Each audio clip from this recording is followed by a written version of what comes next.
Music is an incredible tool when you're creating videos. It's one of my favorite aspects of video editing, but there are restrictions on the type of music that you can use. There are rules. The details can be a little bit fuzzy, so today I am debunking the 5 most common myths when it comes to copyright law and soundtracking your videos. Disclaimer, I'm not a lawyer. There are a lot of legal details to this. I'll do my best to get everything right, but don't take this as any legal advice. Right off the bat, the first myth is you can use any music that you want. Now, common sense and that little gut feeling would probably tell you this is not true. Most popular songs that you're going to be listening to on the radio or your streaming services, those are all copyrighted by music companies or music labels, okay? And music labels, their entire job is to promote and protect the songs that their artists create under the label. Basically, they're a manager for the artist, a very bad manager in most cases, but a manager nonetheless. These labels have systems in place to automatically detect the usage of their songs in internet media, like YouTube videos, TikToks. Thought we wouldn't notice,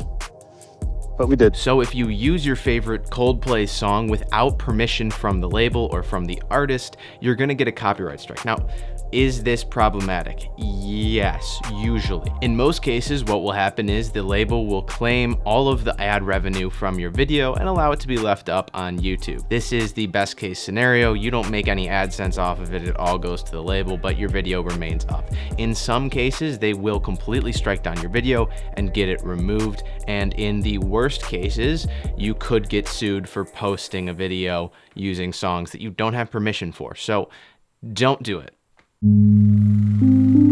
The second big old myth is something called the few seconds rule. You've probably run across this in your YouTube research. It's this idea that you can use up to 2 to 3 seconds of a copyrighted song and not receive any sort of copyright claim, copyright strike, or backlash from a record company. It is true that in those algorithms that a record company uses to recognize music that they have copyrights on and then claim those videos, it doesn't necessarily pick up on really short clips of the song automatically. Legally, technically speaking, any period of time that you use the song in your video is copyright infringement. You're breaking the law. Impossible. I love the law. So while the algorithm might not pick up on it, if your video gets big or somebody sees it and reports the actual video for a copyright infringement, then you're screwed. Because even though in this case you found a loophole where it wouldn't automatically get detected, it is still breaking the law. And the issue with this is if you have a video, say, that goes up to 1 million, 2 million, 3 million views and you're using little clips of copyrighted audio in it, but once it hits that 10 billion view mark and somebody at Warner Brothers sees that you're using a song that you don't have the rights to use, well, they're gonna come at you for all of the ad revenue that you earned in those 10 million views. And that can be a lot of money and that can be a big legal problem. Myth number 3, it's fair use. How many of us have heard this one, right? There's some sort of legal clause out there somewhere that if you're using music in another creative form, then it's fair use, and so you are allowed to use copyrighted music. Is this the case? Fair use is a very complicated law, so I'm gonna do my best to explain it in layman's terms. I'm a really good lawyer. Work is fair use if it has the transformative purpose to parody, criticize, or comment on the original work, so the original song in this case. So what sort of YouTube channels would be covered under fair use laws? The first thing that comes to mind is cover artists, something like a Weird Al Yankovic type thing. There has to be an adequate transformation of the original material to count as fair use. Next is criticism. So if you're a YouTuber who does movie reviews or song reviews and you're criticizing certain aspects of the movie or the song, then you're covered under fair use. You can't get copyright claimed. And the third transformation, a commentary, would be something like a news channel. Say a song goes from 0 to topping the Billboard 100. If a news channel is covering anything about that song, that would be considered fair use as well under the commentary clause. And this is all fine and good, But the issue with fair use is it's incredibly difficult to prove. There are very few legal precedents for it. So in most cases, when those algorithms see that you're using the song in your YouTube video, it's going to automatically claim it. And even if you appeal the claim under the clause of fair use, history has proven to be on the side of the music labels. To wrap things up succinctly, fair use does exist, but it is rarely ever accepted in the court of law. And in the end, you would end up getting buried under the legal fees of trying to defend it against a big corporation like a record label. I'm rich. Common misconception number 4.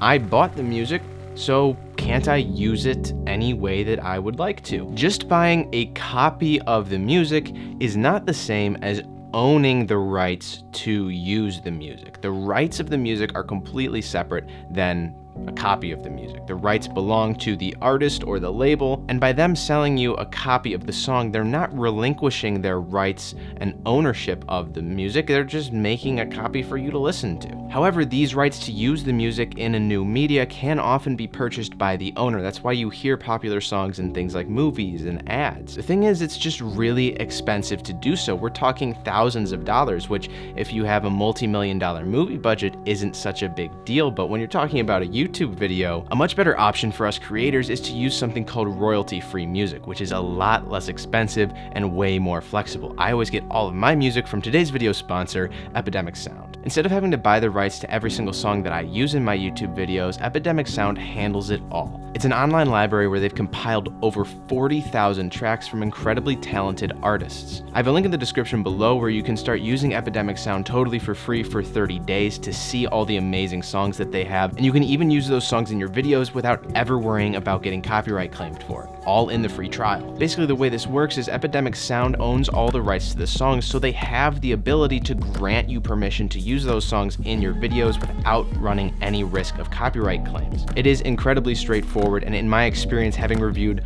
tons of these royalty-free music sites, Epidemic Sound is by far the best one for creators here in 2023. My favorite genres on this site are ambient and lo-fi. These are really awesome as background tracks, whether you're doing gaming or tutorial videos, but there's something for everybody out there. Go check it out. I have a link in the description below. Again, totally free for 30 days. Thank you, Epidemic Sound, for sponsoring this video. This is a perfect one for them to be sponsoring because it is the answer to all of these questions, all of these myths. Now let's move on to myth number 5.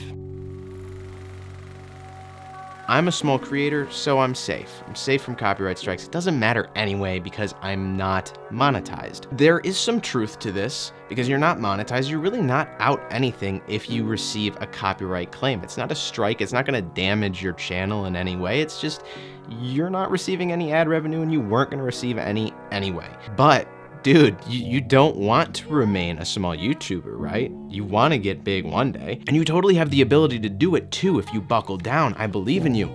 The thing is, any of those videos that you post while you're still a small YouTuber and you don't have monetization, once you get monetized, boom, they're gonna be monetized as well, which means any copyright claims that you receive on those old videos, they're gonna go into effect and they're gonna start hurting you once you become monetized, financially speaking. So here's my encouragement to you. You might be small now, but you're not going to be if you stick with it and you work hard. So play now like you're going to be in the pros one day.